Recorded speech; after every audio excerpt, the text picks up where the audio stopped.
एक घना जंगल था। जंगल के बीच में एक चौड़ी नदी बहती थी। उस नदी में एक भूखा मगरमच्छ रहता था। वह रोज सोचता, आज मुझे कोई स्वादिष्ट खाना मिलेगा। लेकिन मगरमच्छ की यह इच्छा पूरी नहीं होती। उसी नदी के किनारे एक चतुर लोमड़ी रहती थी।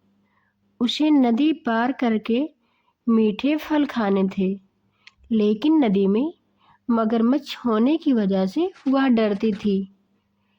एक दिन लोमड़ी को एक तरकीब सूझी।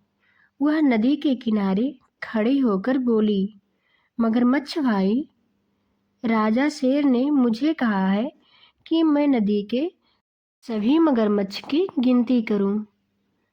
मगरमच्छ खुश हो गया।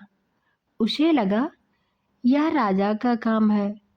उसने अपने सारे दोस्तों को बुला लिया और कहा, सब लाइन में खड़े हो जाओ।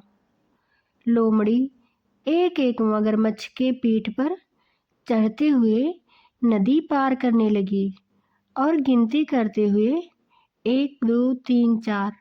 नदी पार होते ही लोमड़ी जोर से हंसी और बोली, मैंने तुम्हें गिनती के बहाने बेवकूफ बनाया है।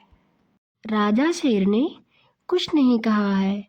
मैं तो केवल नदी के इस पार मीठे फल खाने के लिए तुम लोगों को बेवकूफ बनाया।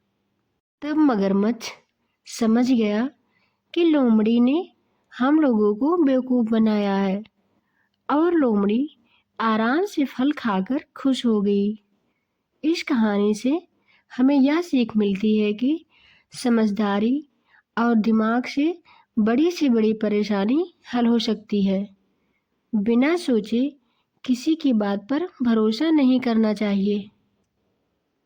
मगरमच्छ के सारे दोस्तों को अपने आप पर बहुत पछतावा हुआ और उस मगरमच्छ की स्वादिष्ट भोजन करने की इच्छा कभी पूरी नहीं हुई।